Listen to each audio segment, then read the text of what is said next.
आपको इस तरह की प्लाजो चाहिए पर कभी-कभी इस तरह से भी बन जाती है, तो आप देख सकते हो इसकी फिटिंग कितनी अच्छी आई है। आज हम सीखने वाले हैं कुछ इस तरह से हम प्लाजो पैंट कैसे बनाते हैं। तो सबसे पहले मैंने ये फैब्रिक लिया है और ये फैब्रिक जो थोड़ी-सी स्ट्रेचेबल है, पर इससे पहले आप थोड़ा-सा पेपर वर्क समझ लीजिए ताकि मार्किंग करने में आपको आसानी होगी। प्लाजो पैंट को हम ओवरऑल इलास्टिक में बनाएँगे और इसमें 2 पॉकेट्स भी होंगी, ठीक है? तो चलिए अब इसकी कटिंग एंड मार्किंग समझते हैं। तो इसकी टोटल लेंथ होगी प्लाजो की 36 इंच। ये डिवाइड कैसे होगी ये मैं आपको बताती हूँ। तो यहाँ पे जो हमारे बेल्ट है वो 1 इंच पे तैयार होगी क्योंकि मेरी इलास्टिक का साइज़ भी 1 इंच पे है। और उसके बाद यहाँ से इतना तक में हमारा 35 इंच आएगा। तो देखिए 35 एंड 1 36 हो गया। अब नीचे से हम लेंगे एक्स्ट्रा 2 इंच या फिर आप 2.5 इंच भी ले सकते हो। ये हमें नीचे बॉटम साइड से फोल्ड करना है। तो 35 से 36 हो गया, 2.5 इंच या फिर 2 इंच एक्स्ट्रा हो गया। अब समझिए यहाँ पे, यहाँ से हमें हाफ इंच एक्स्ट्रा लेना होगा ताकि ये बेल्ट के साथ जॉइंट हो सके। और उसके बाद जो हमारे बेल्ट है वहाँ पे भी हमें हाफ इंच एक्स्ट्रा लेना होगा। तो अब 1 इंच नहीं 1.5 इंच लेंगे सिलाई मार्जिन। और अब 35 नहीं हमें लेना होगा 35.5 इंच। ये भी हमारी होगी हाफ इंच अंदर चली जाएगी सिलाई में। तो ओवरऑल आप समझ चुके हो इसकी ड्राफ्टिंग। तो चलिए अब हमें इसे कटिंग के प्रोसेस में चलते हैं। तो यहाँ पे ये जो फैब्रिक है इसे मैंने 4 फोल्ड करके रखा हुआ है, आप देख सकते हो। यहाँ पे इसे 4 फोल्ड करके रखेंगे और उसके बाद आप देख सकते हो कि ये जो साइड है ये बॉटम वाली साइड है और ऊपर ये वाली हमारी वेस्ट की साइड होगी। तो अब ये वाला जो आप ऊपर का साइड देख रहे हो ये हमारा बंद वाला भाग है, ठीक है। आई होप आपको ये क्लियर है। तो अब जब बॉटम है वहाँ से हमें 2 इंच एक्स्ट्रा लेना था, तो हम एक मार्किंग 2 इंच पे करेंगे।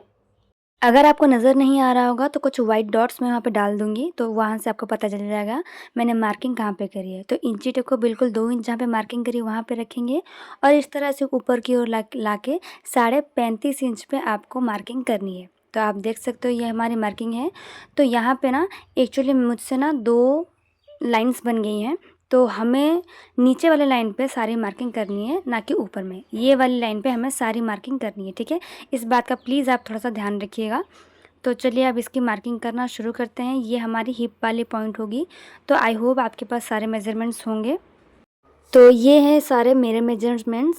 तो यहाँ पे आपको जो हिप साइज़ है, हिप साइज़ आपका जितना भी हो, जैसे मेरा 34.5 है, डिवाइड करेंगे हम 4 से और जो भी आएगा, जैसे मेरा आ रहा है 8.62, तो यानी कि 8.5 से हमारा 1 लाइन ज़्यादा आ रहा है। तो यहाँ हम नीचे वाले इस पॉइंट पे रखेंगे और 8.5 से 1 पॉइंट जहाँ पे ज़्यादा हो रहा है, बिल्कुल उसी पॉइंट पे हमें एक मार्क करना है। एंड ये सारे साइजेस में आप अप्लाई कर सकते हो। अगर 40 साइज़ में भी ले रहे हो तब भी आप ये चीज़ अप्लाई कर सकते हैं।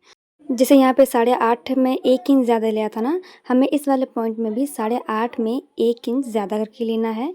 तो यहाँ पे जितना भी लिया है आपको यहाँ पे 1 इंच ज़्यादा करके लेना है, ठीक है। तो जैसे हमने यहाँ पे 8.5 में 1 इंच ज़्यादा लिया है, यहाँ पे हम 9.5 में 1 इंच ज़्यादा लेंगे। और आपको डरने की ज़रूरत बिल्कुल भी नहीं है, जैसा मैं बोल रही हूँ आप बिल्कुल वैसे करो, देखना आपकी मार्किंग बहुत अच्छी आएगी। तो अब हम लेंगे थाई का। तो आपकी जितनी भी थाई है, जैसे मेरी 23 है, उसे 2 में डिवाइड करेंगे तो मेरा आ रहा है 11.5 इंच। तो अब हम यहाँ पे मार्किंग करेंगे 11.5 इंच पे, ठीक है। अब हमें यहाँ पे लेना है 1 इंच एक्स्ट्रा, क्योंकि मार्जिन भी तो होगा ना, सिलाई मार्जिन, यहाँ से हाफ इंच, यहाँ से हाफ इंच। तो यहाँ साइड से हम लेंगे 1 इंच, ठीक है। हाफ इंच की मार्जिन ले रहे हैं, ज़्यादा नहीं लेंगे क्योंकि वैसे भी ये प्लाजो पैंट है तो लूज़ ही होगा, तो और कितना लूज़ रखना है ना। तो यहाँ पे देखिए हिप डिवाइडेड बाई 4, यहाँ पे जितना है यहाँ से 1 इंच हमें बढ़ा करके लेना है यहाँ पे। अब उसके बाद ये वाली मार्किंग हो गई हमारी थाई डिवाइड बाई 2 और ये 1 इंच हमारी एक्स्ट्रा है। तो आई होप आपको सारा चीज़ क्लियर है। तो चलिए अब इनसे स्ट्रेटली हम ड्रॉ कर लेते हैं। अब देखिए यहाँ से यहाँ तक हमें इसका सेंटर पार्ट लेना है, ठीक है। तो इंची टेप को हम कुछ इस तरह से रखेंगे यहाँ पे 12.5, फिर इसका हम यहाँ पे लेंगे सेंटर पार्ट। ये सेंटर पार्ट से हम एक्चुअली बॉटम निकालेंगे, ठीक है। तो देखो हम कैसे निकालते हैं। अब इसका जो सेंटर पार्ट आ रहा है वो कितना आ रहा है ये मार्किंग देखते हैं। मेरा यहाँ पे आ रहा है 6.25, ठीक है। अब जो भी 6.25 आ रहा है, बॉटम में हम 6.25 यहाँ पे मार्क करेंगे, ठीक है। क्लियर हुआ इतना। अब देखिए बॉटम निकालना कैसे है।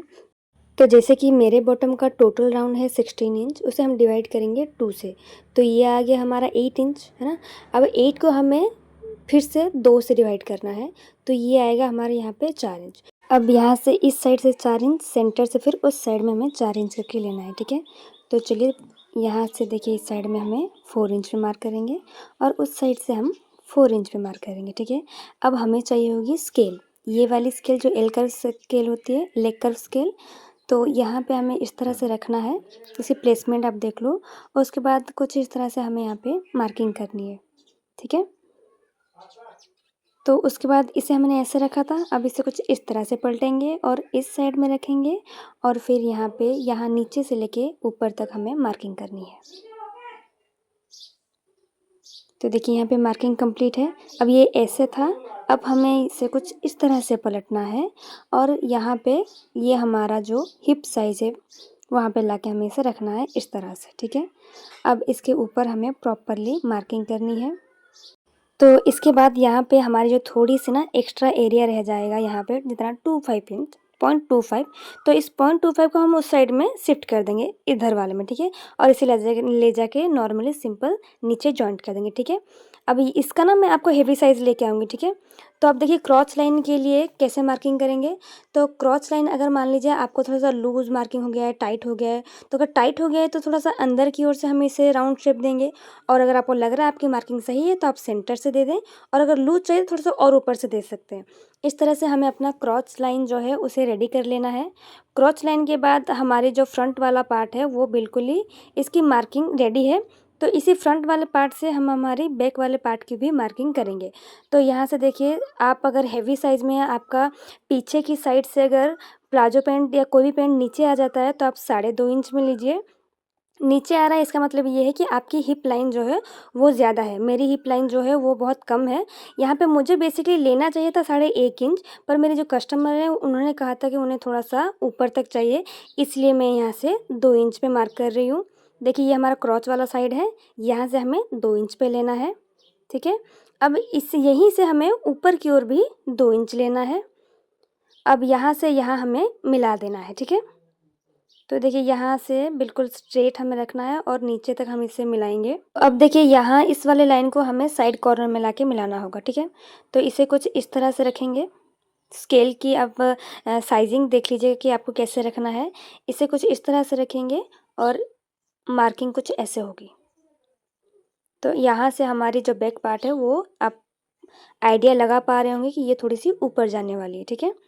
तो ये हमारी प्रॉपर मार्किंग हो गई है, यहाँ से भी हम सीधा कर लेंगे। फ्रंट और बैक, ये हमारा फ्रंट पार्ट है, ये वाला होगा हमारा बैक वाला पार्ट। यहाँ से भी हम क्रॉस लाइन थोड़ा सा ज़्यादा गहरा नहीं करेंगे और एकदम सिंपली इसे मिला देंगे साइड में। तो ये हमारा फ्रंट एंड बैक तैयार है। तो अब चलिए हम कटिंग करते हैं। तो हमारा जो भी बैक पार्ट है उसे पहले कट करेंगे। तो ऊपर से तो एज इट इज़ कट करेंगे, लेकिन जैसे हम नीचे थोड़ा थोड़ा जाने लगेंगे ना, तो आपको थोड़ा सा जैसे 0.25 या फिर हाफ इंच जितना आपको यहाँ से एक्स्ट्रा लेते हुए चलना है। देखिए जैसे कि बॉटम है, बॉटम स्टिच करने में लगेगा, तो आपके जो भी मार्किंग है थोड़ा सा हाफ इंच जितना या फिर 0.25 आप एक्स्ट्रा लेके कट करें। तो ये तो ईजी था, बस आपको यहाँ पे थोड़ा समझना का चीज़ है। यहाँ पे ध्यान दीजिएगा कि आपको बैक पार्ट की ही कटिंग करनी है। ऐसा ना हो कि आप फ्रंट पार्ट कट कर देंगे तो सारा गड़बड़ हो जाएगा। तो इसलिए जैसे मैं कट कर रही हूँ आपको ऐसे ही करना है। यहाँ से हमें साइड से लेके कट करना है, ठीक है। तो वैसे ये जो साइज़ मैं बना रही हूँ ये स्मॉल साइज़ में है, पर इसके बाद मैं आप सबके लिए हैवी साइज़ भी लेके आऊँगी, क्योंकि हैवी साइज़ में थोड़े से डिफरेंसेस होते हैं, ठीक है। तो अभी ये जो हमारा बॉटम पार्ट था वहाँ से हमें इस तरह से छोटे छोटे कट्स लगा देने हैं ताकि स्टिचिंग करने में हमें आसानी हो। तो यहाँ पे आप देख सकते हो ये हमारा जो प्लाजो पैंट है ये हमारे इस तरह से 4 फोल्ड में तैयार है। नीचे के 2 पीस निकाल देंगे और ऊपर का सिर्फ रहने देंगे मार्किंग वाला पार्ट। तो यहाँ पे हमारे दो पार्ट तैयार हैं, ये हमारे फ्रंट साइड होगी। तो अब इसे मार्किंग के अकॉर्डिंग हम कट कर लेते हैं।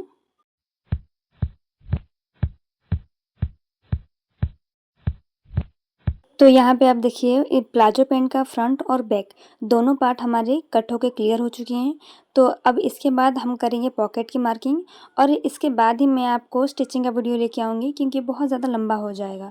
तो पॉकेट के लिए यहाँ पे देखिए मैंने कपड़े को कुछ इस तरह से फोल्ड करके रखा हुआ है और यहाँ पे लेंथ आप अपने अकॉर्डिंग ले सकते हैं। स्टैंडर्ड लेंथ होता है 12 इंच, पर अगर आपको थोड़ा सा गहराई चाहिए तो आप 12.5 से 13 भी ले सकते हो। तो पैंट की विड्थ जो है वो हम लेंगे 6.5 इंच और 6.5 इंच आपकी स्टैंडर्ड साइज़ होती है। आपको पॉकेट अगर बड़ी चाहिए तो आप 7 इंच भी ले सकते हो।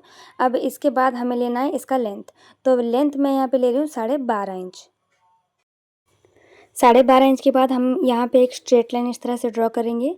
नीचे की ओर भी हम एक स्ट्रेट लाइन ड्रॉ कर देंगे और यहाँ ऊपर में यहाँ नीचे की ओर हम 2 इंच देंगे इस तरह से मार्किंग और फिर इसे कुछ इस तरह से लाके यहाँ पे मिला देंगे। इससे पॉकेट की साइज़ काफ़ी अच्छी बन के तैयार होगी। अब यहाँ से हम ऊपर की ओर भी एक स्ट्रेट लाइन ड्रॉ करेंगे और जिस तरह से मार्किंग हुई है उसी के अकॉर्डिंग अब हम इसे कट कर लेंगे।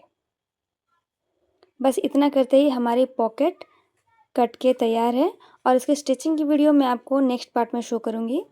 तो यहाँ पे हमारे 2 प्लाजो पैंट्स 2 पार्ट्स और ये रही हमारी पॉकेट। तो आज का वीडियो अगर आपको इन्फॉर्मेटिव लगा हो तो लाइक शेयर एंड सब्सक्राइब। मिलते हूँ मैं आपसे नेक्स्ट वीडियो में इसकी स्टिचिंग की वीडियो लेके।